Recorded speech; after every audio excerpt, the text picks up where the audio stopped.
Parce que chaque semaine qui commence est un nouveau départ, j'avais envie de vous lire une histoire. Alors je vous propose le bijou comme un bisou du dimanche soir. Il était une fois Cartier et les arts de l'islam. Le 19e siècle s'orchestre globalement entre la fin de la période napoléonienne et la Première Guerre mondiale. Ce moment de notre histoire rassemble les découvertes techniques, mais également les voyages qui nourrissent l'imaginaire et créent de nouvelles voies esthétiques. Les scientifiques, artistes, historiens d'art, collectionneurs s'intéressent alors à l'art oriental. Et à Paris, les premières expositions qui présentent ces arts de l'Orient datent de 1867 et 1878, ce qui crée une curiosité pour cette culture artistique. Par exemple, le collectionneur Albert Jacquemart, dont le fonds permettra la création du musée Jacquemart-André, écrit dans la Gazette des Beaux-Arts pour rendre compte en 1862 du livre de Charles d'Avilliers sur l'histoire des faïences hispano-mauresques. Puis, en 1903, a lieu l'exposition des arts musulmans à l'Union centrale des arts décoratifs. Et le public découvre avec ravissement les cuivres damasquinés, les étoffes chatoyantes et le jeu de lumière sur les objets précieux. Et d'un coup, ce sont les 1001 nuits qui surgissent ainsi au cœur de Paris. Le public est plongé dans un univers rutilant et féerique qui fait écho au romantisme des artistes célébrant un orientalisme poétique, comme par exemple le peintre Delacroix après sa visite au Maroc.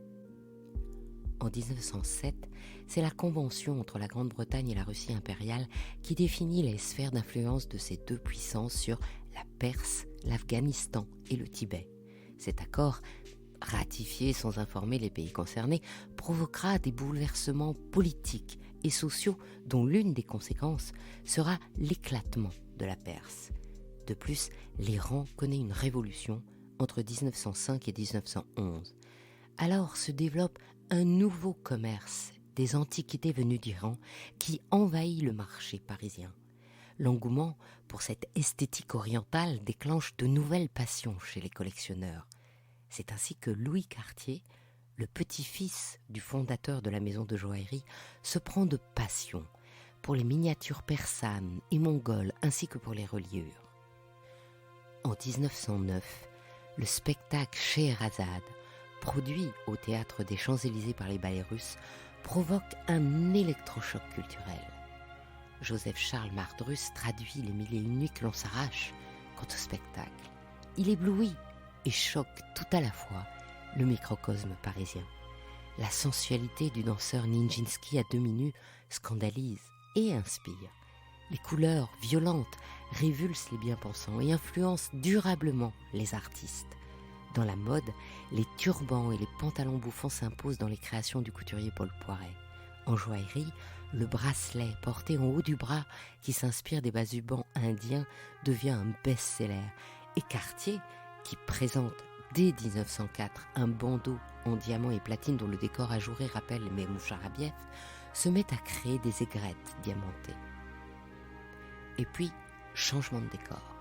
L'exposition de Munich en 1910 montre un art musulman qui efface ce caractère fabuleux pour montrer la pureté des motifs et la sobriété des lignes. On imagine alors combien le public est dérouté, mais cette réalité esthétique portera en germe les lignes de l'art déco. En fait, les arts de l'islam rassemblent tout ce que nous appelons l'Orient. Ces arts sont présents de l'Andalousie à l'Inde, du Maroc au Pakistan, de l'Afghanistan au Bangladesh et de la Turquie à l'Iran. Cette esthétique orientale typique du monde musulman inspirée par l'islam s'étend du 7e siècle au 19e siècle et qualifie autant l'architecture mauresque renaissance de l'Alhambra que le mausolée romantique aux inspirations islamiques, iraniennes, ottomanes et indiennes qu'est le Taj Mahal. C'est pour faire comprendre cette histoire et cette diversité que l'exposition Cartier et les arts de l'islam qui a lieu au musée des arts décoratifs jusqu'au 20 février commence par retracer l'origine de cet intérêt pour les arts et l'architecture de l'islam à travers le contexte culturel parisien du début du XXe. On peut donc comparer les motifs de la faïence, des tapis ou des manuscrits islamistes et leur traduction dans les dessins joailliers, les objets et les bijoux des archives Cartier. Car Louis Cartier a la bonne idée de mettre sa collection à disposition de ses dessinateurs, dont le plus célèbre est Charles Jacot. Les registres de l'époque couverts de décorations arabes ou de décorations perses sont précieusement conservés dans les archives Cartier.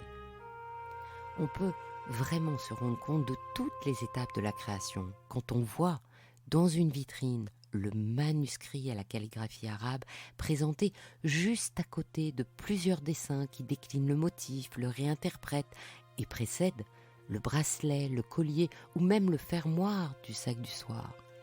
Traduction joaillère française de cet art oriental. La couleur chez Cartier est aussi directement inspirée des arts d'Orient.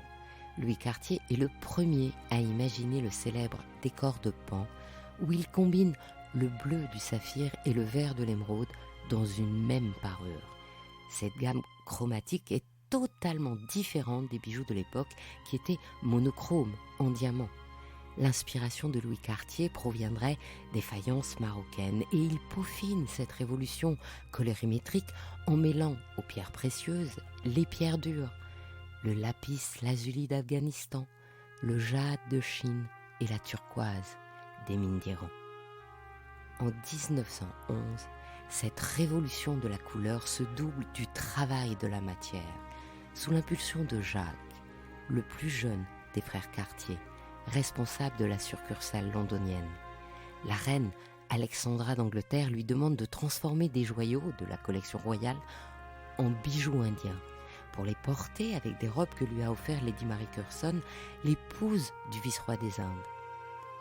Devenu fournisseur officiel de la couronne, il est invité aux cérémonies du 3e du ruban à Delhi, au cours duquel le roi George V et la reine Marie sont couronnés empereurs et impératrices des Indes. Il y rencontre les Maharajas, qui à la fois lui commandent la transformation de leurs bijoux en parure européenne, mais aussi lui découvrent des émeraudes gravées de fleurs ou d'inscriptions de l'époque mongole et les rubis taillés en boules fastées. Cartier développe alors le commerce des pierres précieuses et des perles, achète des bijoux indiens, anciens et contemporains pour les vendre tels quels ou recomposés dans les magasins de Paris, Londres, New York et crée son célèbre Tutti Frutti qui devient la spécialité de la maison. Et quand Jeanne Toussaint prend la direction artistique de la maison parisienne en 1933, elle poursuit cette inspiration indienne. Elle-même collectionneuse de bijoux indiens, elle demande aux ateliers de les démonter, de les analyser pour créer de nouvelles formes en volume. Elle introduit le mauve des améthystes dans les tutti frutti. D'ailleurs, dans la nef centrale, des écrans digitaux au format grand angle reconstituent la composition de bijoux, de l'inspiration aux différentes pierres qui la composent. J'ai été fascinée par la démonstration en grand écran et en direct de la formation du célèbre collier draperie réalisé par Cartier en 1947. Sous mes yeux, la coupole de la mosquée devenait maillage du collier et les pierres s'ajustaient comme autant de mosaïques orientales jusqu'aux magnifiques bijoux offerts par le duc de Windsor à Wallis Simpson, dont je peux voir aussi la flexibilité. Car la flexibilité des bijoux persans et indiens donne naissance à des innovations techniques comme des montages sur platine, de nouvelles montures et assemblages. Mais ce qui donne à la maison Cartier 20 ans d'avance sur le style art déco, c'est son intégration des motifs abstraits propres à l'iconographie islamiste. Triangles, hexagones, écailles, palmettes, ondulations. Ces motifs géométriques sont tirés de l'architecture, des revêtements des mosquées, des textiles et tapisseries et se répètent à l'identique selon un ordre mathématique. Au début du XXe, les arts sont profondément marqués par l'art nouveau, mais Louis Cartier n'adhère pas à cette esthétique naturaliste et organique. Par ailleurs, la maison est reconnue pour son style guirlande néoclassique XVIIIe. Alors quand Louis Cartier s'empare de l'abstraction de l'islam et qu'il revêt les poudriers, étuis de rouge à lèvres, boîtes à allumettes et bien sûr les bijoux de cette géométrie, c'est un pari très risqué. Mais ce sera un pari gagnant qui inscrira durablement la maison dans la modernité. Dans la seconde partie de l'exposition, les bijoux et objets Cartier sont mis en regard d'œuvres islamiques provenant des collections du Musée des Arts Décoratifs et du Musée du Louvre. Alors on voit concrètement comment les motifs abstraits de l'islam sont interprétés en géométrie, comment est organisée la répétition, le jeu du vide et de la couleur, le travail de l'ombre et de la lumière, et on se rend compte qu'ils étaient déjà présents dans les collections de la maison Cartier, bien avant qu'on les qualifie d'art déco. En collaboration étroite avec Pierre Rennereau, directeur de l'image et du patrimoine de Cartier, le commissariat de cette exposition a été organisé par 4 conservateurs. Sarah Schlönling et le docteur Yves Ecker du Dallas Museum of Art, Judith Hénon-Reynaud du Musée du Louvre et Evelyne Possémé du Musée des Arts Décoratifs. Si vous êtes ou passez sur Paris, cette exposition exceptionnelle qui présente 500 objets, bijoux et autres chefs-d'œuvre de la maison Cartier se déroulera jusqu'au 20 février 2022 au Musée des Arts Décoratifs. Et je vous invite à me dire sur les réseaux sociaux d'Il était une fois le bijou les pièces qui vous auront le plus captivé. Ainsi se termine cette histoire de Cartier et les arts de l'islam.